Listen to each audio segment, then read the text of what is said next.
Ini menarik Pak, jadi terkait dengan virus ini ya. Jadi memang saya contohkan saja. Jadi memang virus ini tidak hanya menyerang pada salah satu komoditi saja atau crop saja. Saya contohkan TY LCV ya, tomato yellow leaf curl, itu yang menyebabkan keriting pada tanaman tomat, virus kuning keriting itu. Itu memang inang utamanya tomat. Tetapi juga dia mampu untuk menyerang. Apa bisa kita simpulkan menurut Pak Janwar itu selain itu tadi yang sudah dijelaskan itu tingkat keberhasilan itu juga ada faktor-faktor tentunya yang menghambat Pak, ya, yang menghalangi sehingga nanti penurunan produksi bahkan bisa gagal total. Apa menurut Pak Janwar itu kalau pemilihan varietas dari pertama mau menggunakan para petani itu juga harus diwaspadai juga Pak atau gimana Pak?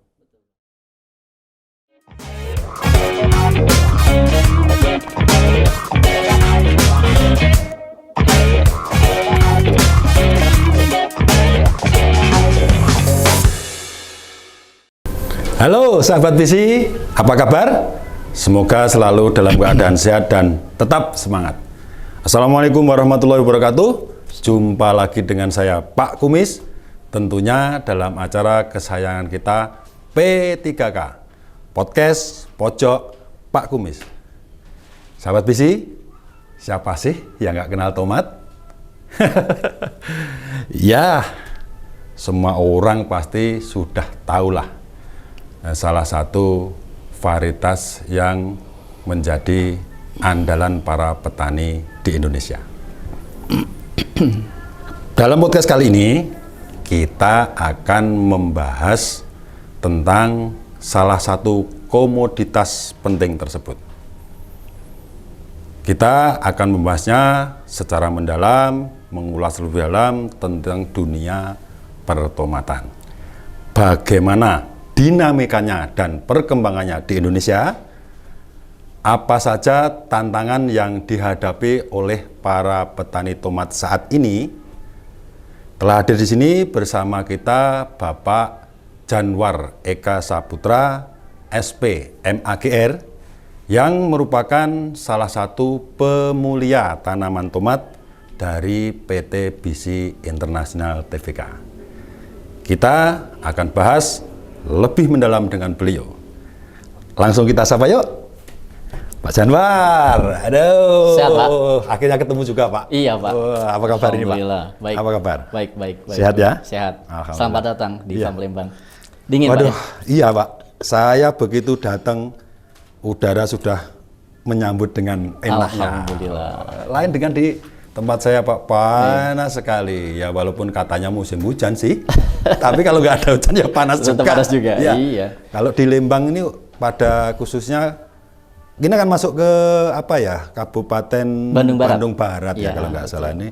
Memang rata-rata Pak Janwar ini, Gimana? saya panggil Pak Janwar aja ya. Monggo. Wah, Bebas. soalnya namanya panjang dan bagus Pak.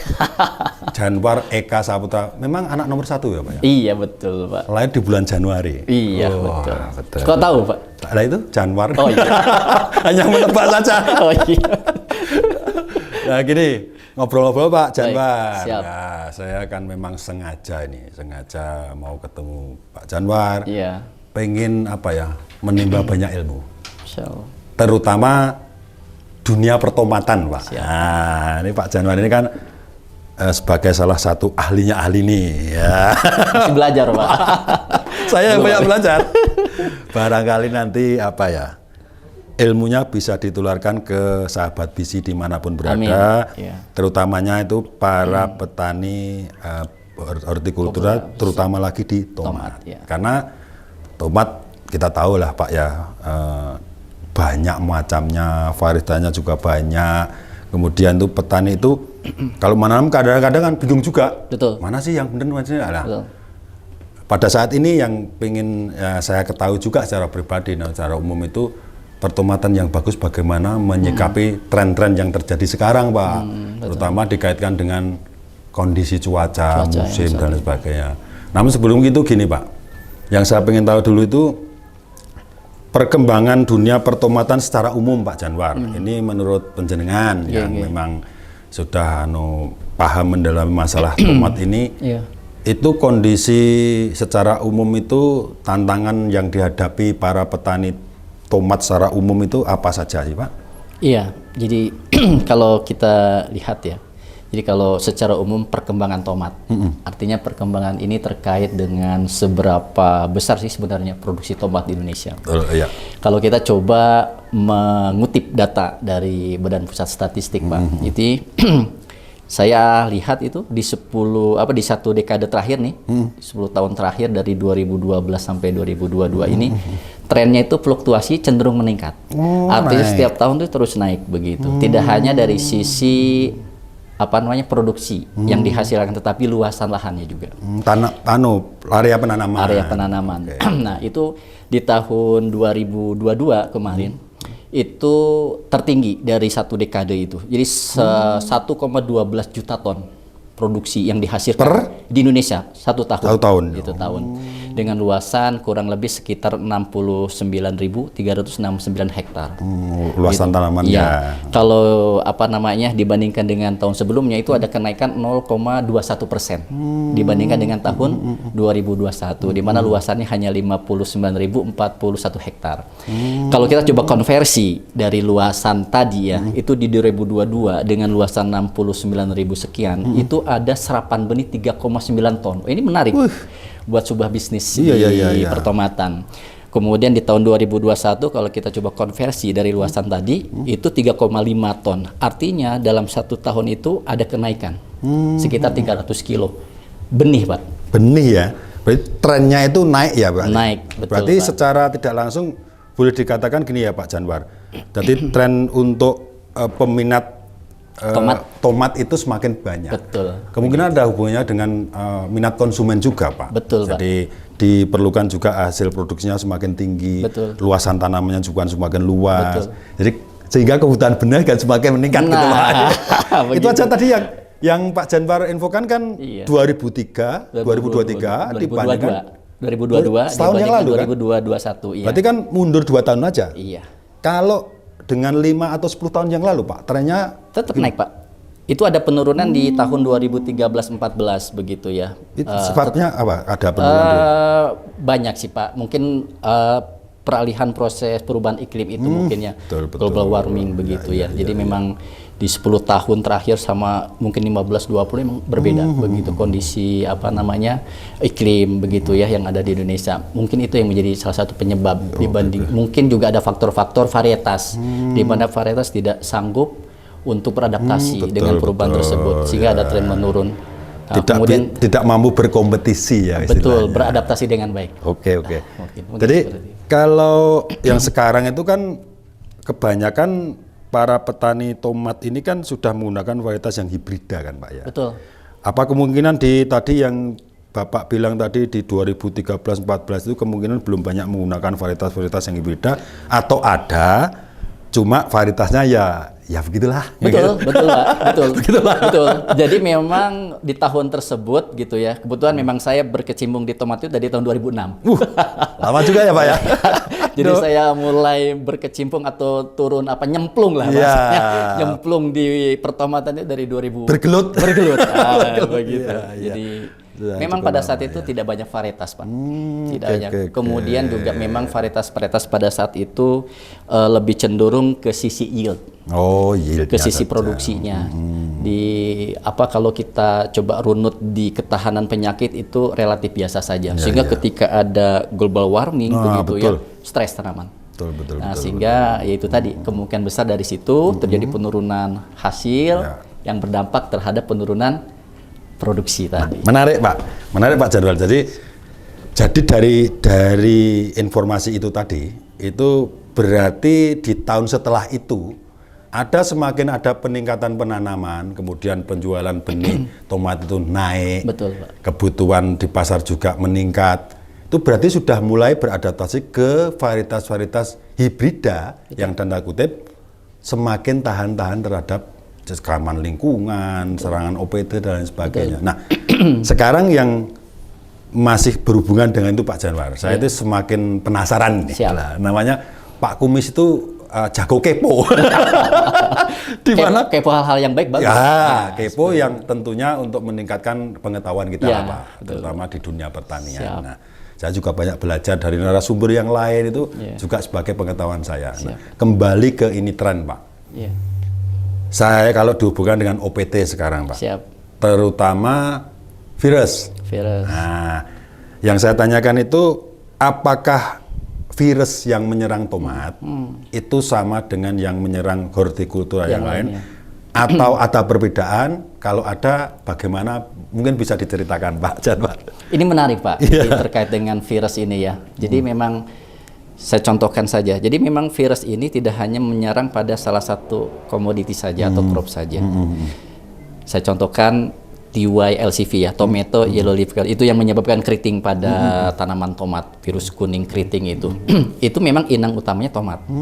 Tetapi juga dia mampu untuk menyerang ke crop yang lain. Ya, cabai dia nyerang, Pak. Kemudian terong dia nyerang. Bahkan sampai buncis pun dia serang untuk walaupun asalnya dari tomat. Inangnya ya. Inang utamanya untuk serangan virus ini. Kemudian seperti halnya lagi apa itu tobacco mosaic virus TMV. TMV juga begitu. Jadi tidak hanya pada tomat juga, tetapi juga pada cabai, pada timun, bahkan selada itu nyerang, Pak. Nah, jadi ini memang luar biasa virus ini, apalagi dengan apa namanya perubahan iklim ini, di mana strain virus semakin meningkat ya, karena memang pada dasarnya makhluk hidup, Pak. Harus bertahan sehingga muncul koevolusi bahasanya begitu ya. Jadi ya memang ini hukum alam, ketika ada varietas yang tahan, dia mempertahankan diri untuk terus survive kan. Begitu. Ini hukum alam yang harus dapat makan kan. Harus dapat makan. Kalau enggak mati ya. Gimana caranya? Gimana caranya? Dia kebal, saya harus cari yang kebal lagi ya. Tidak ada tomat, yang lain diambil. Ya, betul. Oke. Gitu, berarti secara umum itu memang tomat ini lebih virusnya yang walaupun inangnya dari tomat itu bisa menyerang ke crop-crop yang lain juga. Jadi genus Begomovirus itu kalau kita coba buka informasi begitu ya, itu lebih dari 200 spesies yang menyerang pada tanaman tidak hanya tomat begitu, hortikultura apalagi begitu. Yang paling rentan memang hortikultura dibandingkan komoditi tahunan lah seperti itu ya. Tanaman pangan. Ya. Kemungkinan Pak, kalau kita makan itu dapat lauk yang enak, empuk enak kan gitu, dibanding dengan yang tanaman pangan keras gitu kan, agak nggak kurang gizi gimana kan ya. Ya, kembali ke ini tadi Pak, ke virus tadi. Apakah juga berpengaruh terhadap kegagalan?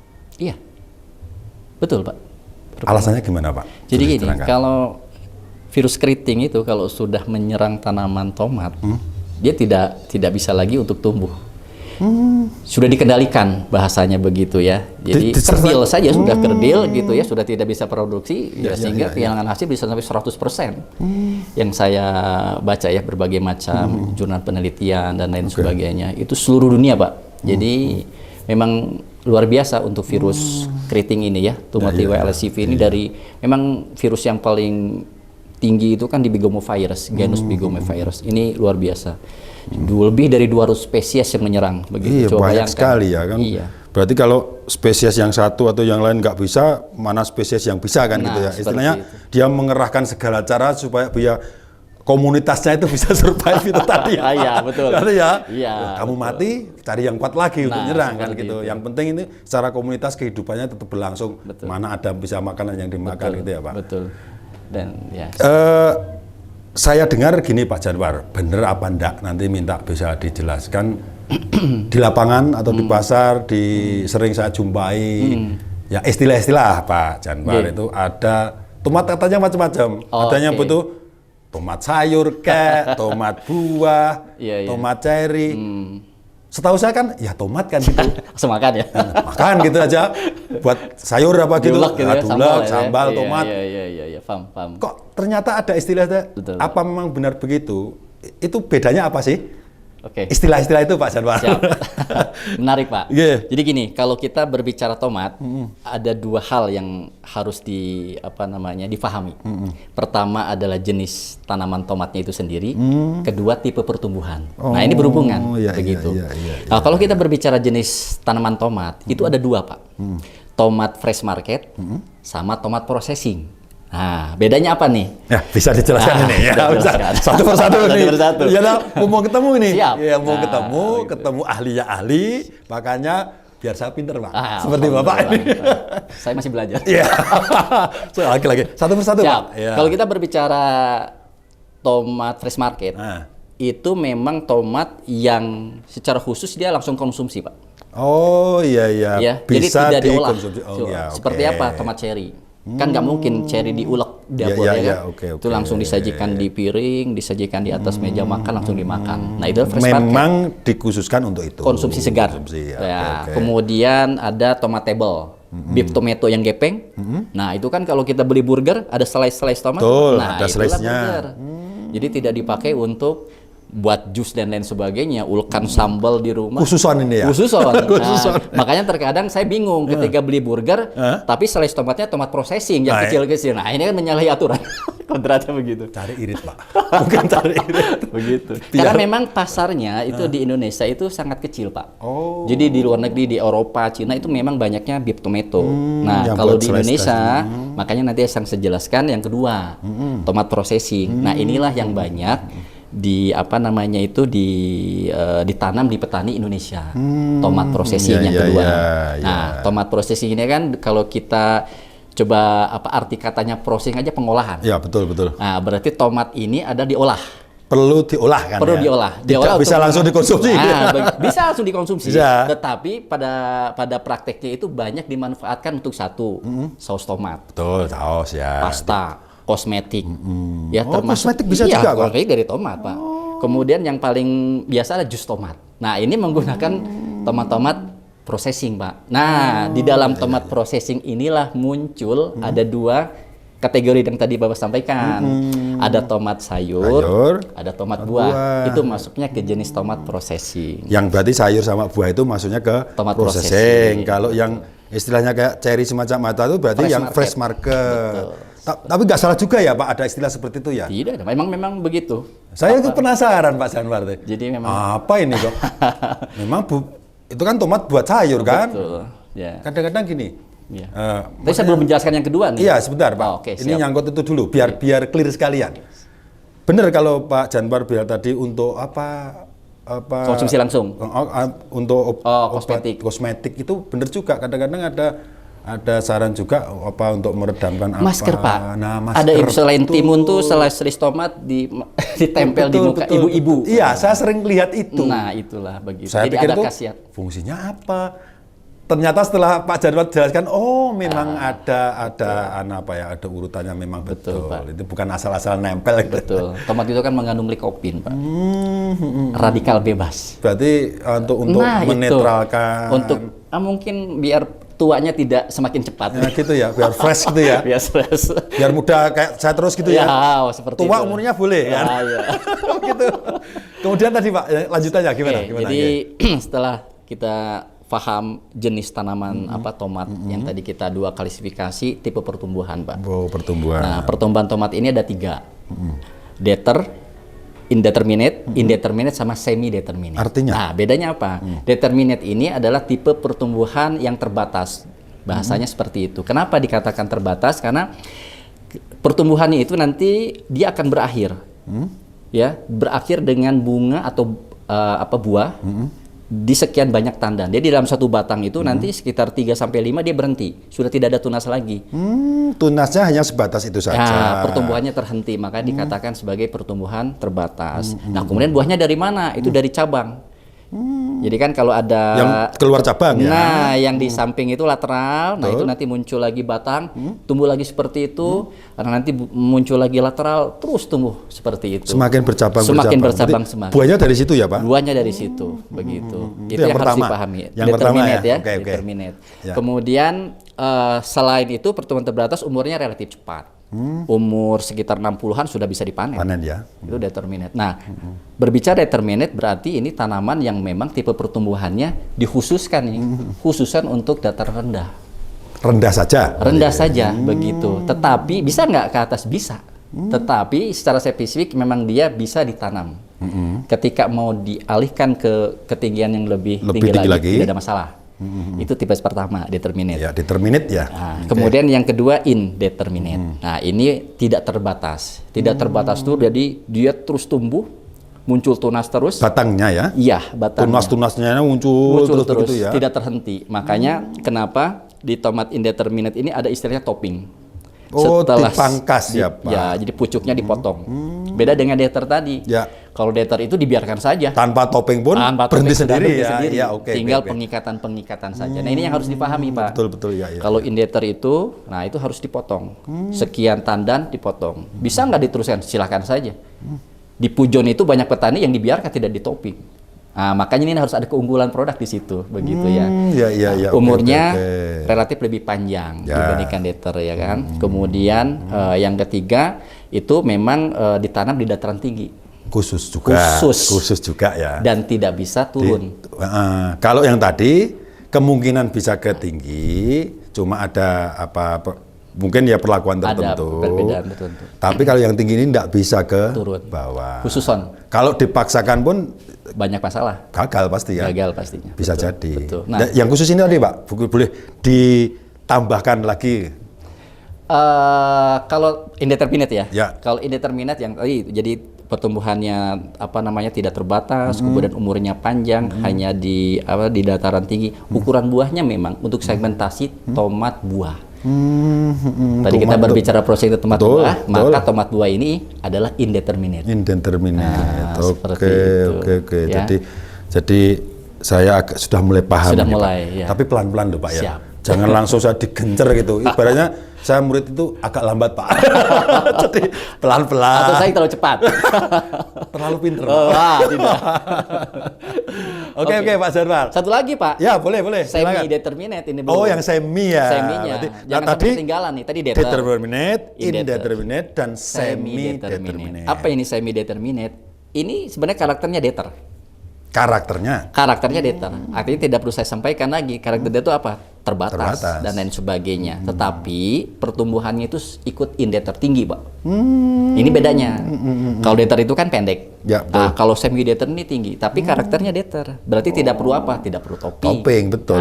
Iya. Begitu. Biarkan saja kan. Iya. Khawatirnya kalau petani salah kaprah, salah penanganan di topping buahnya. Nggak ada. Otomatis kan begitu Pak ya? Iya, seperti itu. Pernah saya kasus tahun 2007 itu saya ke Magelang itu ada semacam kekeliruan untuk informasi ke petani. Mungkin beda persepsi ya, persepsinya yang salah. Jadi nanam semi dater, kemudian infonya indeter. Jadi ada proses pewiwilan, Pak. Betul iya. Jadi selain proses tadi yang terbatas itu memang kalau dater kan tidak boleh diwiwil tuh karena buahnya dari cabang ke cabang. Betul, ya dari cabang. Kalau indeter itu kan harus ada pewiwilan. Ya. Cabang itu cabang lateral harus dibuang. Kalau enggak nanti vegetatifnya terlalu banyak. Ya. Sehingga buah tidak bisa besar. Ya, nggak bisa maksimal lah ya. Tidak bisa maksimal gitu. Yang terjadi adalah nanam semi dater, perlakuannya in. Buahnya tidak ada. Iya. Sedikit. Salah kan ya. Akhirnya, karena kan dataran tinggi. Betul. Persepsinya kemungkinan karena ini dataran tinggi, dia pikirnya indeterminate itu tadi. Makanya ditopeng lah. Padahal menurut semi dater. Informasi dari Pak Janwar itu masuknya ke determinate itu tadi. Harus dibiarkan saja. Betul. Ini Pak, hal-hal yang semacam ini, informasi yang semacam ini memang perlu sekali Pak kita mengedukasi kepada khususnya petani tomat lah, agar mereka itu tidak salah dalam cara berbudidaya. Nah itu betul, kekeliruan berdampak terhadap hasil yang hasil juga bisa juga malah gagal total kan. Nah, ini perlunya ilmu yang seperti itu dipahami. Jadi kalau bahasa sekarang itu cuannya nggak dapat. Nggak dapat, iya kan. Ngejar itu kan karena apa-apa petani itu kan sekarang UUD Pak, ujung-ujungnya duit. Oh, ujung duit. Tapi kalau di depannya sudah salah dulu, pengertian persepsinya salah, seperti kasusnya tadi. Iya. Pak Jarwo sama kembali berarti Pak, bukan duit lagi, ujung-ujung derita. Iya, udah derita. Derita yang didapat itu bisa juga Pak Jarwo. Oke. Itu tadi berarti yang macam-macam buah, kemudian istilah-istilah, determinate, indeterminate, semi dan lain sebagainya, Pak. Kalau lokasi tanam sekarang Pak yang saya tanyakan, karena kan kemungkinan kan tadi sudah disinggung dataran rendah, ada mungkin menengah, barangkali dataran tinggi. Nah, ini secara umum Pak, saya bilang secara umum, itu semua jenis tomat itu apa bisa ditanam di semua dataran, atau memang dataran rendah itu tomatnya tipe ini, rendah sedang begini, menengah begini, tinggi begini, atau bagaimana? Baik. khawatir saya tadi seperti yang info tadi, tomatnya harusnya dataran tinggi, ditanamlah di sini. rendah, betul. Mereka kan secara pertumbuhan kan kurang maksimal juga karena tidak menemukan habitat yang pas. Betul. Monggo diceritakan, Pak. Siap. Iya. Jadi begini, setiap daerah ketinggian tertentu itu memiliki apa namanya kekhususan Iya. terkait dengan tomat jenis apa Betul. yang harus ditanam dengan tipe pertumbuhan apa. Nah, ini Ya, harus iya, kan betul, tadi ilmunya sudah saya sampaikan. Oke, ya, jenis dan tipe pertumbuhan. Betul, ya. Nah, dua ini saling terpaut. Nah, kalau kita berbicara dataran rendah, berarti apa yang harus kita tanam? Jenis tomat processing, tipenya adalah tomat sayur, pertumbuhannya determinate. Selesai. Kalau dataran rendah, Rendah, ya. Jadi tomatnya tomat Processing, jenisnya tomat sayur, tipe pertumbuhannya determinate. Nah, itu nggak dataran boleh rendah. salah dulu. Tidak boleh salah. Iya. Itu Dataran rendah kan ya. Dataran rendah ini ya. Makanya Betul. kita ungkap satu persatu, Pak. Siap. Biar nanti nggak campur aduk ini, Pak. Siap. Karena bisa ke semua lini kan istilahnya, masuk ke semua lini. Takutnya nanti itu apa yang bukan ditanam itu bukan yang processing, tapi yang konsumsi. Ya, fresh market. Fresh market. Nah, itu kan salah Keliru, lagi. ya. Itu yang determinate. Ya. Atau dataran rendah itu yang relatif ke determinate. Sekarang kayak kalau yang menengah, Pak. Yang menengah, kalau kita berbicara dataran menengah, ya, itu kita bisa tanam tomat processing juga. Bisa juga ya. Tapi tipe sayur yang pertumbuhannya semi determinate. Oh, yang semi. Semi. Karena apa yang semi deter itu cenderung ukuran buah meskipun sama-sama tomat sayur lebih besar, Pak, dibandingkan dengan yang deter. dataran rendah. Seperti itu. Oke. Ya, jadi Berarti hampir sama. Hampir sama. Cuma bedanya yang semi itu bukan yang ukurannya lebih besar dibandingkan dengan deter. ya, jadi habitatnya yang Habitatnya pas. yang pas. Ya. Sekarang kalau yang tinggi, Pak, dataran Kalau tinggi. yang indeter, yang dataran tinggi itu jelas. Nah, ini ada dua kalau indeter. Tomat fresh market masuk, Bisa juga. bisa juga. Tomat processing Masuk juga. Tomat sayur masuk nggak? Masuk. Masuk. Tomat buah masuk. Tapi Mau tipe pertumbuhan deter masuk. Tipe pertumbuhan indeter masuk. Jadi memang untuk indeterminate ini semua jenis tomat Tipe apapun. dan tipe pertumbuhan tuh bisa. Karena pada dasarnya, Pak, tomat itu akan tumbuh optimal dengan range suhu itu 15 sampai dengan 25 sampai 28 derajat. Itu optimal suhu yang dibutuhkan. paling bagus-bagusnya. Paling ya. bagus-bagusnya gitu. Itu terdapat di dataran tinggi. Dataran tinggi begitu. Makanya semua jenis bisa masuk ya, Pak. Betul. Cuma gini, Pak. Ya. Walaupun semua jenis tipe tomat masuk, bisa hidup di situ katakanlah. Tapi kan belum tentu semua varietas bisa masuk, Pak. Iya. Belum tentu loh, Pak ya. Betul. Nah, Karena ini terkait dengan bagaimana adaptasinya. Wah. Meskipun dia memang di lowland begitu, tapi ketika ditarik ke atas, ini permasalahan semakin kompleks, Pak. Ini nanti kaitan dengan hama penyakit. Betul dan lain sekali. sebagainya. Makanya Iya. kalau kita ingin kerucutkan lagi, dikhususkan lagi untuk dataran tinggi itu adalah tomat processing yang tipenya tomat buah, tipenya indeterminate. Nah, karena memang habitatnya di situ begitu. Pas begitu ya. Nah, dia sudah beradaptasi dengan baik di situ, dengan kondisi lingkungan dataran tinggi tentunya kan, di mana permasalahan penyakit jauh lebih kompleks ya, dibandingkan betul. dataran rendah, Pak. Ya. Nah, seperti Betul, itu. betul. Makanya fungisida itu larinya di Yang lari tinggi-tinggi tinggi, pasti Pak. ya, karena lebih banyak kompleks itu tadi Iya, ya, karena memang seperti itu. macam-macam OPT, hama penyakit Betul. dan lain-lainnya terjadi di situ, makanya penggunaan pestisida lebih banyak Jadi gitu ya, Pak. Ya. Lembang itu pertarungan fungisida itu luar biasa Iya, karena memang betul. permasalahan penyakitnya tinggi. Ya, Itu Pak karena- Tumis jadi terkait. Betul. Nah, jadi semakin nih, Pak, semakin menarik juga setelah kesini apa yang saya dapat informasi dari Pak Januar ini. Artinya memang petani tomat tuh harus paham dulu dari awal. Betul. Mau menanam di mana, jenis ke apa, perlakuannya bagaimana, harus dipahami dulu nih, biar nggak salah kaprah. Istilahnya orang, kita lah ke negeri orang, kita cari habitat yang nyaman, yang enak untuk berkembang biak, istilahnya begitu. Betul, Pak. Jangankan tanaman kayak kita, Pak. Seperti saya lah, sudah lama di daerah dataran tinggi, Betul, ya kan? ya. Anggap aja subtropis lah. Saya pergi ke Kediri, tropis itu luar biasa gerahnya. Sama. Apalagi, Aduh. apalagi tanaman ya, ya seperti itulah. Jadi logikanya, analoginya seperti itu. Saya juga gitu, Pak. Ini kan suara saya sudah beda, Pak.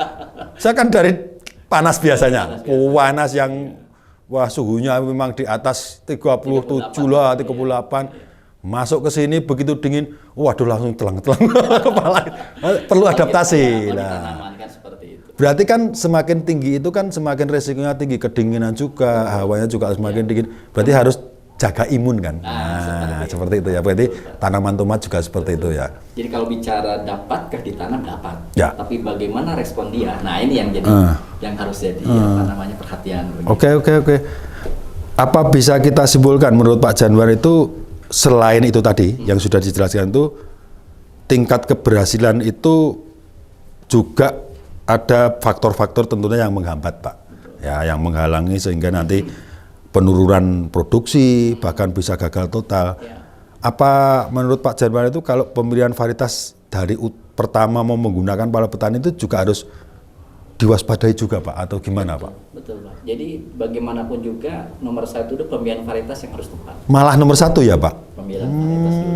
Karena apa? Karena dengan pemilihan varietas yang tepat itu sudah bisa saya katakan mungkin 50% keberhasilan. Ada ya? Ada. Oh, sudah lebih nyaman sudah kan ya? Nyaman di hati. Jadi sudah nggak perlu lagi was-was. Ya. Mampu atau tidak nih, nah, seperti jadi ada kepastian panen. Ya kan? Karena betul.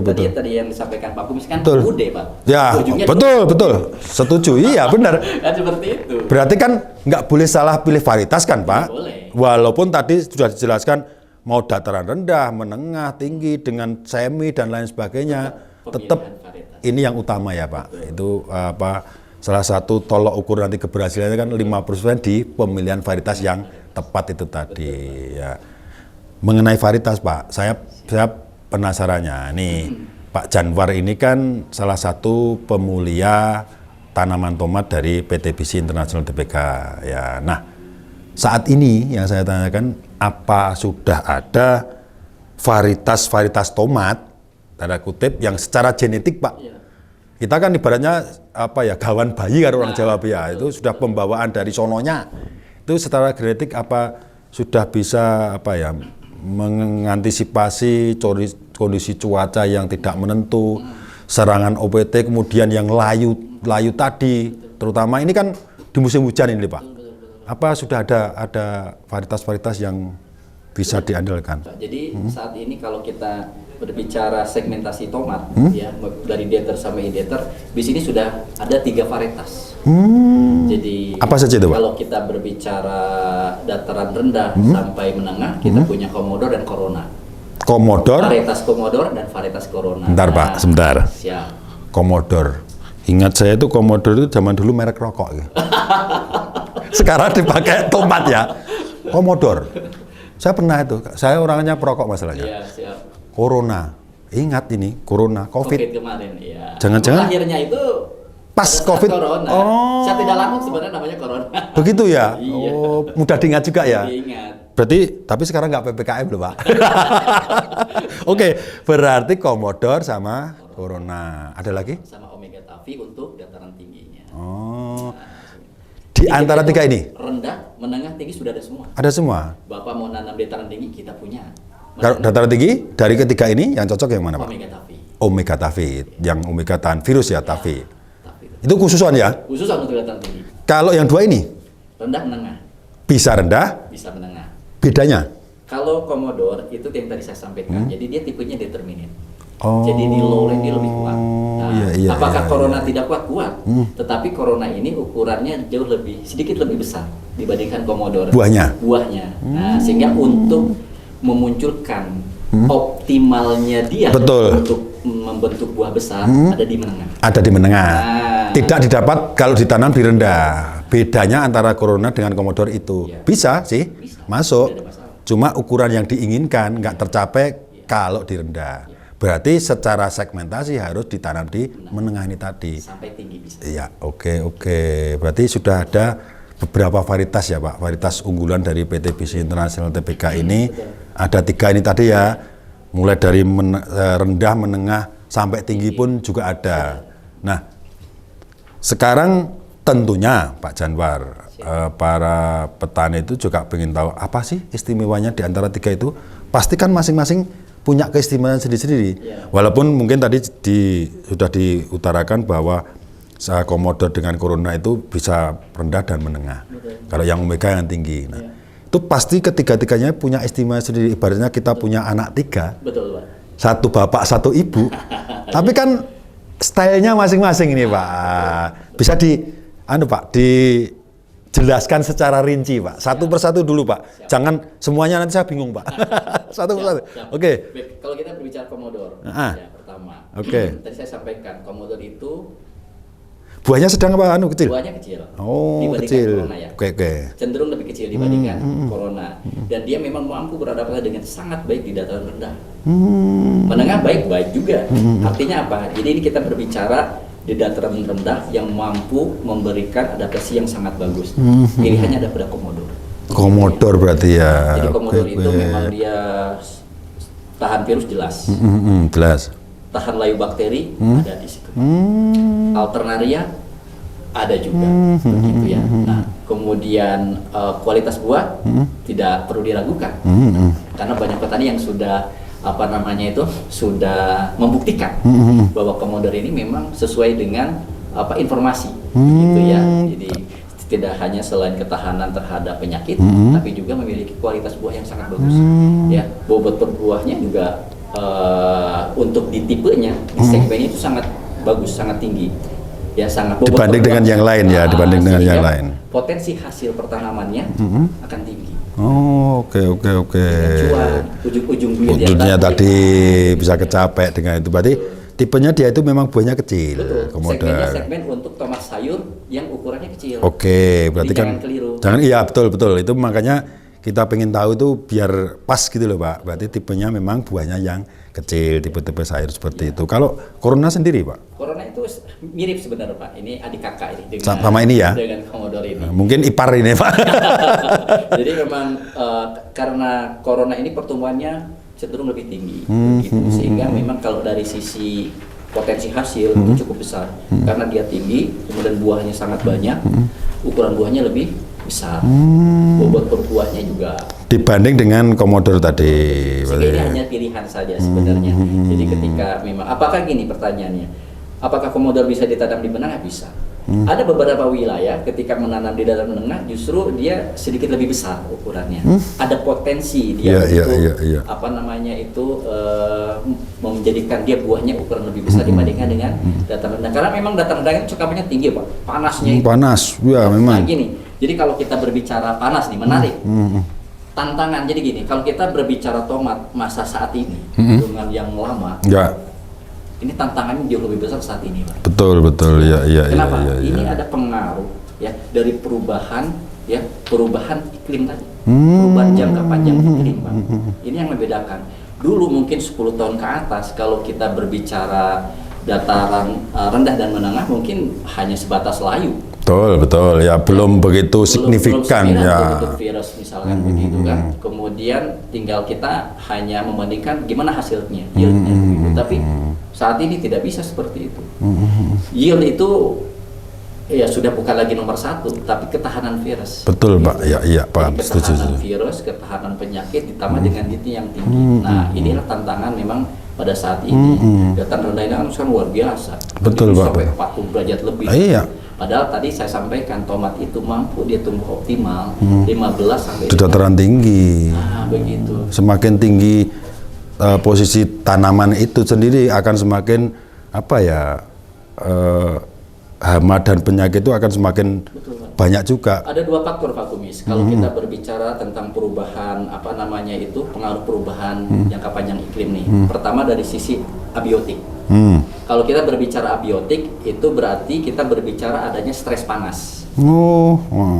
Justru di kondisi panas ya? Di kondisi panas ini yang memunculkan untuk saat ini ya begitu ya. Jadi kondisi cekaman panas begitu. Sehingga apa? Jadi kalau stres panas ini akan mempengaruhi fisiologi tanaman, biokimia tanaman, morfologi tanaman di semua fase pertumbuhan. Nah, ini sangat penting untuk dipahami ya, karena kalau saya coba baca begitu dari berbagai macam penelitian, setidaknya sekurang-kurangnya ketika ada kenaikan 1 derajat Celcius di atas suhu rata-rata harian 25 derajat Celcius, itu signifikan akan mempengaruhi viabilitas serbuk sari, Pak. Penyerbukannya. Begitu. Jadi kegagalan pembentukan buah karena disebabkan Relatif lebih yang tadi itu lebih tinggi. Lebih tinggi Karena dibandingkan cekaman panas. betul ya. Kalau saya baca itu dari berbagai macam penelitian, ya itu 70% itu bisa kehilangan hasil akibat cekaman panas. Hanya faktor itu ya. Faktor itu Berarti lagi-lagi Pak, maaf saya potong, lagi-lagi pemilihan varietas yang tepat sangat diperlukan. Tadi. Karena untuk mengantisipasi cekaman-cekaman yang begitu tadi. Komodor itu masuk. Masuknya di situ Masuknya ya. di situ. Jadi ketika dataran rendah saat ini sudah luar biasa Betul, panasnya. oke. Nah, komodor yang Lebih adaptif ya. lebih adaptif, mampu memberikan hasil dan kepastian panen tadi. Betul, Nah, betul. seperti Iya. Kalau faktor biotik jelas. Kalau faktor biotik itu kan kita berbicara OPT, organisme pengganggu tanaman, begitu ya. Ada hama, ada penyakit. Tentu berbicara OPT berarti kita berbicara ada dinamika faktor iklim, ya. Jadi mungkin teman-teman yang sudah podcast itu ada segitiga penyakit dan lain sebagainya. Ketika inang yang rentan, itu kan patogen yang itu virulen di situ, kemudian lingkungan yang mendukung patogen ini untuk tumbuh Berkembang. luar biasa, tanaman bisa hancur. Iya, betul. Oke. Nah, kita sudah. Siap. Wah, sudah. Aduh, tadi Ketegangan juga sudah mulai agak ini Bukan menurut. tegang, Bukan Pak. tegang malah gila. artinya itu saking Pak Janwar ini pengen memberikan edukasi yang pas, sudah kan menggebu-gebu sekali Pak. Siap. Biar orang itu paham gitu loh. Ya, baik, Jangan Pak. sampai apa yang kita bicarakan itu malah nggak ada efeknya. Ya, gitu loh. tidak ada nilai kemanfaatan ya. Tidak ada kemanfaatnya.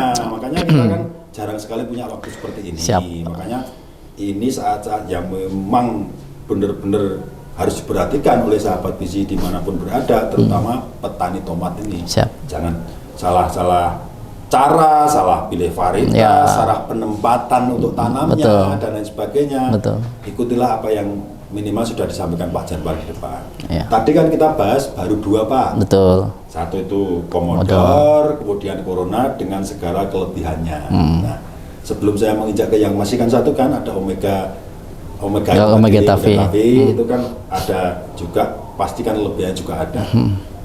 Kembali ke masalah ini Pak, kondisi lingkungan. Kemungkinan karena lingkungan ini, faktor lingkungan dengan cuaca yang tidak menentu seperti sekarang ini, kemudian kan apa ya, hama dan penyakit itu semakin berevolusi Pak, sehingga dia sistem kekebalannya juga semakin baik, semakin kebal juga, sehingga varietas-varietas yang tanda kutip tidak tahan serangan itu otomatis kan Betul, Pak. udah wassalam gitu kan. Betul, Nah, betul. kita minimal untuk dataran rendah dan menengah sudah punya andalan kita namanya Ya. corona dengan Komodor. seperti itu. Ya. Yang ketiga Pak, yang tadi yang saya belum pengen tahu juga kelebihan keistimewaan dari omega Tavi sendiri itu bagaimana dibanding dengan komodor dengan corona. Baik, oke. Jadi yang jelas kalau berbicara omega Tavi itu kan berdasarkan segmentasi, ya kan? Itu yang harus di penempatannya. Jadi sudah disampaikan bahwa ketika kita berbicara dataran tinggi, maka segmentasinya adalah tomat processing atau tomat press market. Tapi kalau kita bisa memilih tomat processing, maka kita ambil tomat buah, ya kan, seperti itu dengan tipe pertumbuhan indeterminate begitu, karena memang tipe indeterminate ini memang khusus untuk dataran tinggi begitu ya. Jadi dia butuh lokasi atau habitat yang adem-adem. Nah, jadi kalau panas-panas gerah dia memunculkan resiko yang banyak begitu Pak. Gak mau dia. Jadi emang agak dalam tanda kutip dia spesifik. Ya memang harus di situ. Harus di situ begitu. Lingkupnya memang di situ. Seperti info Pak Janwar tadi, biasa di Lembang, Iya. di Bandung, dengan dari Ke Kediri. Jawa Timur, Panas. ya adalah sakit, Ya, flu, seperti batuk, dan sebagainya, apa meriang. Seperti sama dengan ini ya Pak, omega betul. Tavi ini Iya. memang khusus di situ. Betul. Memang istimewanya di situ. Ya, jadi omega Tavi itu memang khusus untuk di dataran tinggi dengan tipe tomat buah. Ya. Ukurannya yang lebih besar dibandingkan tadi. Dua tadi. Ya, komodo dan corona begitu ya. Berarti lebih besar lagi ya. Lebih besar lagi karena Kalau memang secara ukuran tiga-tiganya Pak, kecil itu mulai dari komodor, komodor itu paling kecil. corona, baru Omega Tafi. Secara ukuran buah begitu ya. Dan memang segmentasinya jelas beda. Kalau kita berbicara tomat sayur dengan ukuran buah kecil, Commodore. Kalau kita berbicara tomat sayur dengan ukuran sedang, Corona. Nah, kalau kita berbicara tomat buah yang ukurannya, nah itu Omega Tafi. Jadi sudah jelas gitu. Sudah jelas kan? Nah, itu. jadi tidak Saya boleh. ulangi lagi Pak, Siap. biar paham. Selain Omega Tafi, ikan karna khusus, Ya. dataran tinggi, Betul. memang habitat di situ, Betul. dia tahan virus, kemudian buahnya lebih gede dibanding dua ini. Betul. Tapi yang dua ini perlu diulangi lagi Pak, ditekankan lagi bahwa ini bisa sama-sama dataran rendah mau menengah, tapi ada perbedaannya. Ya. Kalau memang pengennya tipe yang kecil, Ya. itulah pilih Commodore. Betul. Lebih gede daripada yang Commodore. atau lebih kecil daripada yang Omega, sedang-sedang saja pilihnya Corona.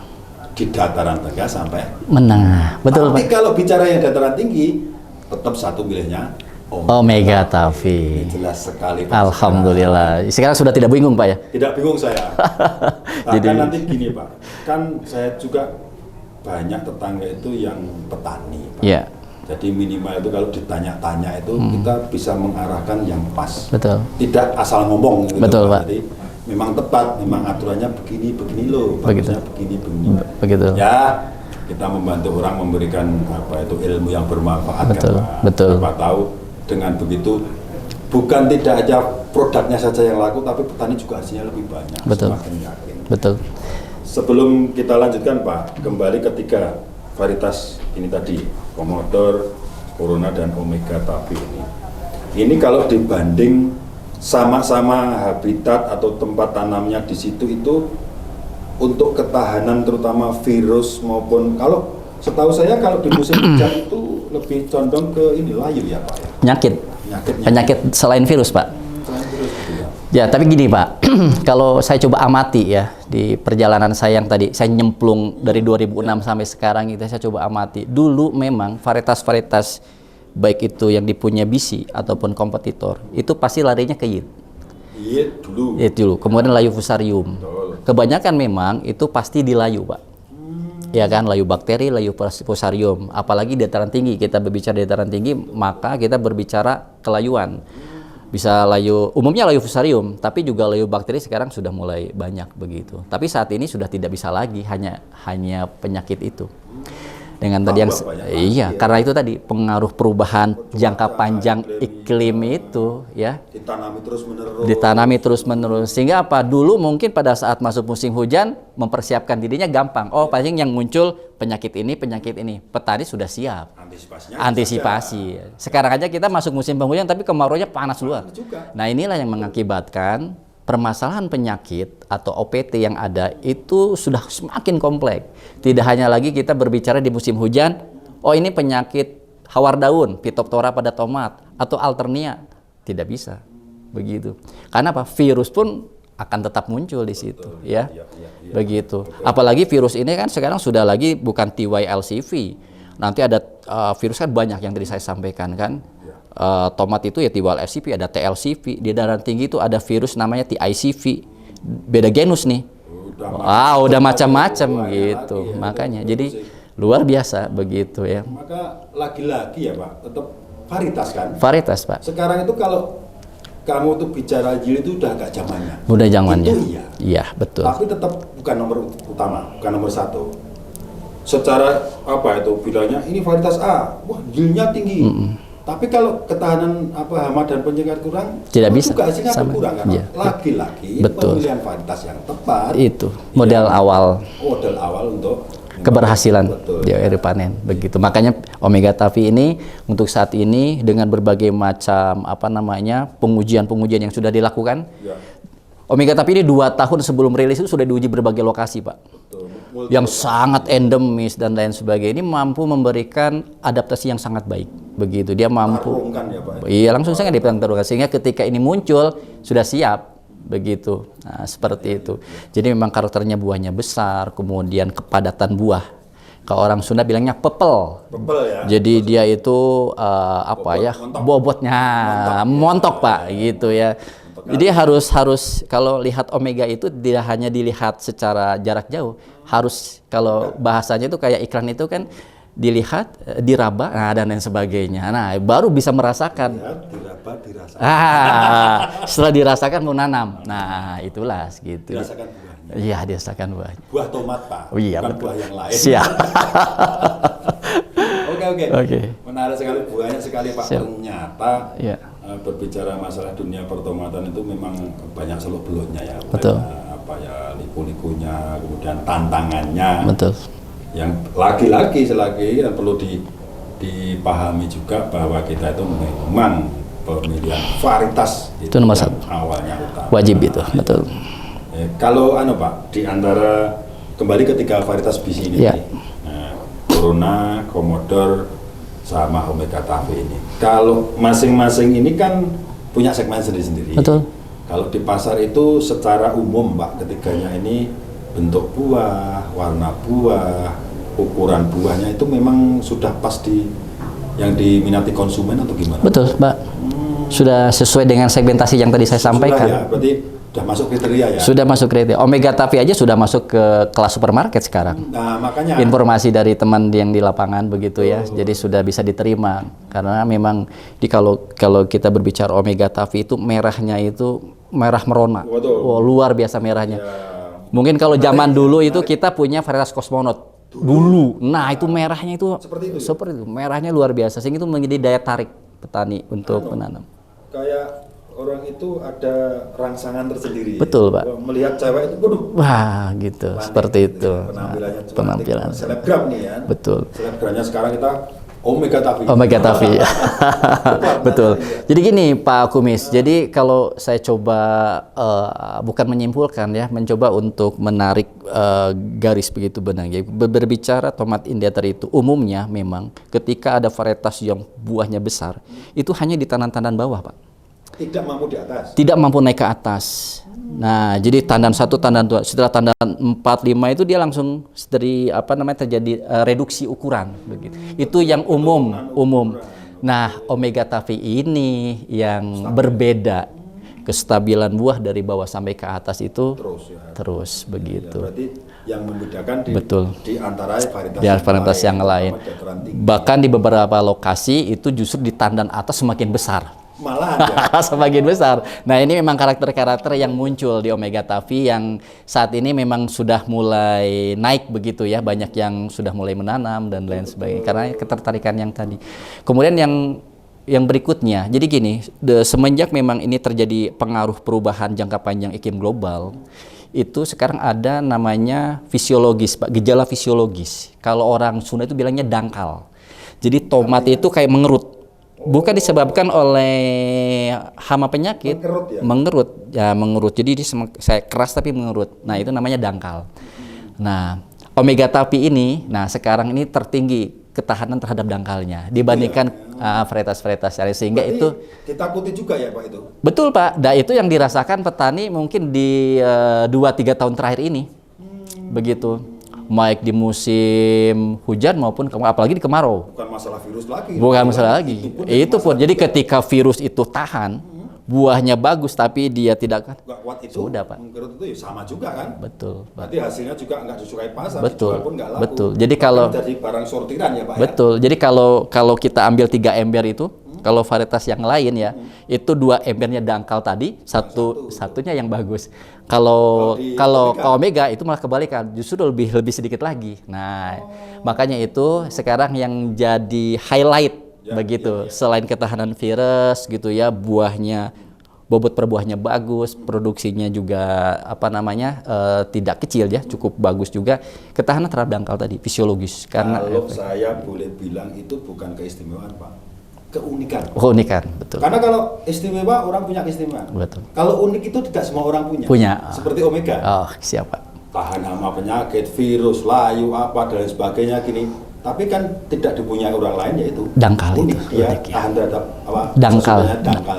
Seperti itu. Unik berarti gini. Betul, Pak. Omega Tavi ini kan unik. Unik. Makanya sekarang kan yalah bicara tomat dataran tinggi Omega. pasti Omega Tavi. Ya, gitu kan. Boleh buat Anton. Bicara tanam tomat dataran tinggi, tanamlah Omega Tavi, ya betul. Ya, sebenarnya pantun saya nggak usah pakai pantun. Udah Siap. Berarti secara jelas Pak, Ya. masalah segmentasi, kemudian tipe-tipe yang ditanam itu harus varietas bagaimana menghadapi OPT, Betul. kemudian kondisi lingkungan yang sekarang kan tidak menentu Pak. Betul. Kan tidak bisa diprediksi Pak Januar. Sekarang itu Betul, Pak. kondisi itu musim hujan ya panas, Betul, Pak. musim panas ya kadang Hujan, betul. Bahkan kemarin adanya fenomena El Nino itu juga banyak kemungkinan tanaman tomat yang di dataran rendah utamanya Betul. Pak, banyak yang juga enggak. Betul, Pak. Ini. Nah, itulah Tapi makanya. beberapa sentra penanaman tomat ternyata seperti informasi Pak Januar tadi bahwa corona kita masih Betul. cukup bertahan di situ. Ya, ada yang menarik Pak Kumis, mungkin belum sempat disampaikan. Kalau kita berbicara dataran rendah, menengah, tinggi, sebenarnya tomat ini banyaknya di mana nih? Nah, ini betul, kan Pak. ini kan Boleh penting diinformasikan, untuk ya. disampaikan Oke, begitu oke. ya. Kalau kita coba mengambil, mungkin kalau data informasi teman-teman marketing saya sudah punya ya, memang kebanyakan di menengah ke atas Pak. Nah, saya coba mencari informasi juga. Ternyata memang dari data BPS tadi yang di awal saya sampaikan, itu tahun 2022 itu kan 1,12 juta ton nih Ya, produksi nasional begitu ya, dengan luasan 69 hektar sekian itu. Nah, ternyata di 10 besar daerah penghasil tertinggi itu, 3 besar itu ada di Jawa Barat, Sumatera Utara, sama Sumatera Barat. Kalau ya.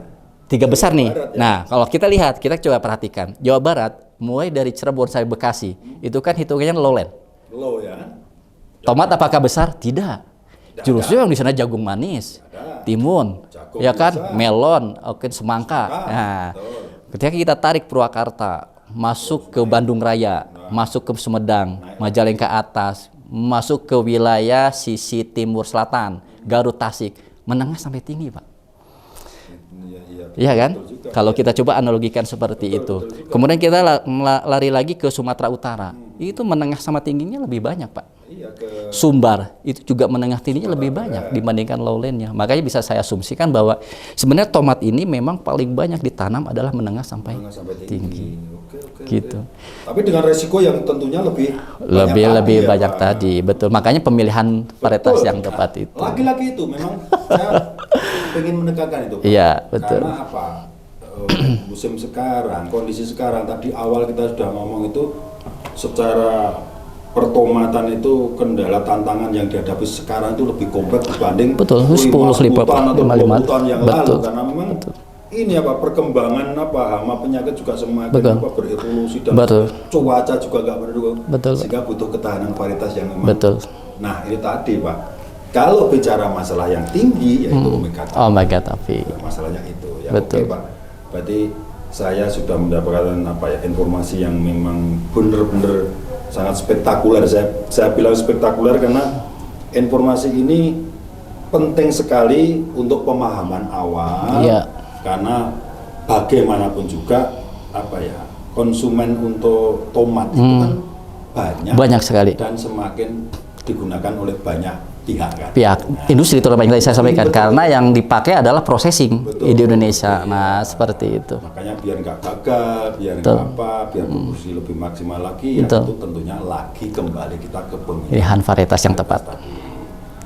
Sebagai Pokoknya berbicara tomat tomat, adalah tomat bisi. Nah, seperti itu saja, Pak. bicara tomat, pakailah tomat varietas bisi. Iya, seperti Ada itu. Corona, ada Commodore, ada Omega Taffy. Iya. Iya. Biar nggak salah pilih ya. Betul. Barangkali nanti kalau ada yang tanya lagi, sahabat-sahabat bisi atau petani tomat itu nanti bisa menyimak podcastnya Pak Kumis ini. Siap, Pak. Ada informasi yang lebih mendalam seputar dunia pertanian tentunya. Terakhir Pak, sebelum kita tutup, kita sudah bicara masalah Corona, Commodore, Omega Taffy itu banyak sekali dengan kelebihan dan keistimewaan. Apalagi yang Omega Taffy ada satu keunikan tersendiri yang tidak dimiliki yang lain, baik varietas bisi maupun apalagi varietas yang lain. Sekarang tips Pak, tipsnya agar para petani nanti kalau minum Corona, Commodore atau Omega Taffy ini tips yang bagus untuk berbudidaya itu gimana supaya masing-masing ini nanti bisa menghasilkan yang optimal. Betul. Hasilnya juga maksimal, duitnya juga banyak. Ya, siap. Ini dari ketiganya bagaimana tipsnya Pak? Ya, mungkin saya berbicara secara umum, pada dasarnya sama saja begitu ya. Gini, dengan kondisi yang saat ini yang bisa dikatakan tidak stabil ya. Jadi musim hujan tapi kemaraunya banyak, musim kemarau tapi basah dan lain sebagainya. Sehingga menurut saya 3 hal yang perlu kita coba masukkan ke dalam teknologi budidaya tomat. Yang pertama itu terkait dengan sistem bedengan, Pak. Ya. Di lahan. Nah, di lahan. Memang bagusnya itu adalah single row. Single ya. Single. Jadi tanaman itu satu bedeng itu satu baris. Satu saja ya. Tidak 2 baris. Kenapa? Apalagi di musim penghujan nih. Karena apa? Ketika tanaman ini sudah ngumpul, apalagi yang datar yang luar biasa lebatnya itu, maka di tengah-tengah itu kan ada kondisi di mana kelembaban mikro itu muncul. Basah, ya? Nah, kalau sudah basah itu berbagai macam patogen muncul di situ. Nah, itu yang harus diperhatikan. Apalagi di musim penghujan, misalkan kondisinya terus-menerus hujan, tomat itu membutuhkan 10 sampai 12 jam penyinaran matahari. Butuhnya ya. Untuk optimalisasi dia pembuahan. 10 sampai 12 jam. Dan ini memang di daerah tropis seperti Indonesia cukup, Pak. Cuma ketika musim hujan yang terus-menerus dari pagi sampai pagi lagi, nah ini berisiko. Makanya kenapa single row ini bisa meminimalisir yang tadi saya sampaikan, begitu. Kelembaban, Pak, ya. Jadi mulai dari sistem bedengan. Itu harus diperhatikan itu. Betul. Yang kedua, ini terkait dengan kualitas buah yang secara langsung juga mempengaruhi kualitas pasca panen. Makanya tomat ini memang tidak begitu gampang sebenarnya untuk budidaya. Apalagi kalau sudah mulai masuk pembungaan dan pembuahan. Ini sangat kritis di situ. Begitu ya. Makanya penggunaan multi KP, multi KMG, Vitomik ini perlu, Pak. Di luar dari pupuk susuan reguler yang dibaca oleh petani. Mensuplai ya, Pak? Karena ini mensuplai buah nih, ya kan? Vitomik ini terkait dengan hara-hara mikro di sana. Dibutuhkan Zn, boron dan lain sebagainya. Boron itu sangat penting, Pak. Nah, seperti itu. Nah, ini bisa dilakukan pada saat umur sampai 50 sampai 70 hari ini. HST. Hari HST. Nah, itu bisa diaplikasikan tuh dengan interval 2 sampai 3 kali. Ya. Itu dengan selisih waktu 5 sampai 7 hari dari pemupukan reguler. Oh, yang biasa. Nah, itu tujuannya adalah untuk meningkatkan kualitas buahnya, begitu ya. Jadi biar buahnya itu semakin optimal, begitu ya. Bagus, semakin bagus, sehingga nanti pasca panennya mungkin untuk pengangkutan jarak jauh, ini akan bagus. Betul. Sekarang kan betul juga, Pak Janwar. Jadi kadang-kadang kan pedagang, betul, tengkulak atau pengepul yang membeli itu di petani-petani atau katakanlah sini kalau di sini itu bandar ya. Istilahnya bandar itu tidak hanya dijual di pasar lokal, Pak. Betul, Pak. Bahkan ke luar daerah. Betul. Bisa Bandung, ke Jakarta, bahkan ke Yogyakarta, mungkin keluar Jawa yang di mana ada pasar kan. Ini kan memerlukan memang buah yang memang tahan terhadap. Betul, Pak. Yaitu tadi pasca panen. Nah, jadi, seperti itu. Tipsnya itu tadi ya, Pak. Betul. Satu itu masalah bedengan, single row itu tadi, kemudian penambahan unsur-unsur yang tadi ya, multi KP, multi KMG, Vitomik. Ada satu lagi, Pak Kumis. Ini terkait dengan fungisida. Jadi kita itu MSI Cap Kapal Terbang itu punya Kopsai 77.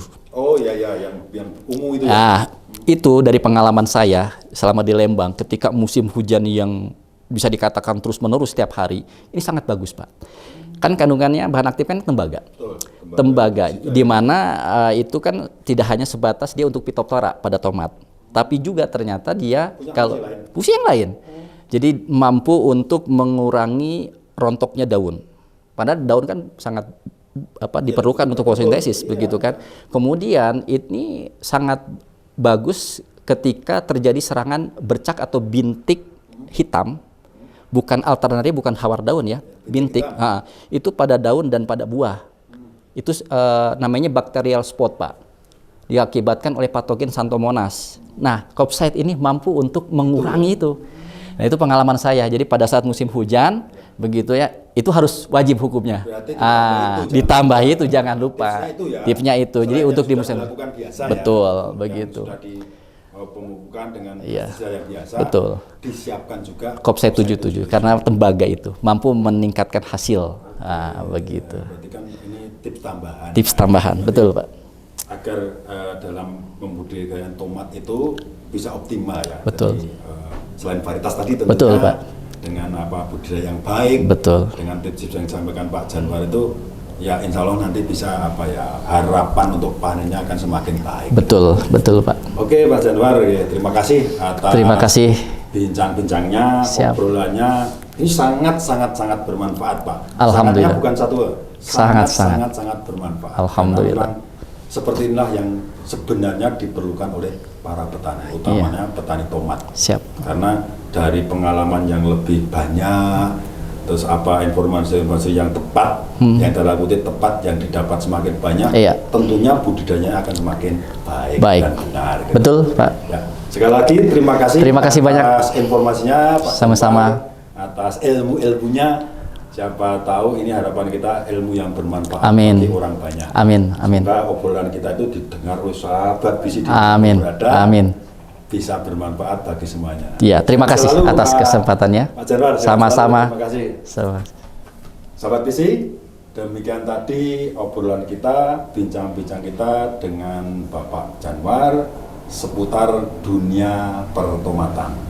Semoga apa yang kita obrolkan tadi bisa bermanfaat bagi sahabat visi dimanapun berada. Terima kasih telah menyaksikan podcast ini. Nantikan podcast berikutnya tentunya dengan bahasan yang lebih menarik dan lebih bermanfaat. Jangan lupa subscribe channel ini, kasih like dan juga komennya, serta nyalakan loncengnya. Ikuti juga semua akun sosial media kami di FB, IG maupun TikTok dengan nama Visi Sahabat Petani. Sampai jumpa di podcast berikutnya. Wassalamualaikum warahmatullahi wabarakatuh. Waalaikumsalam warahmatullahi wabarakatuh.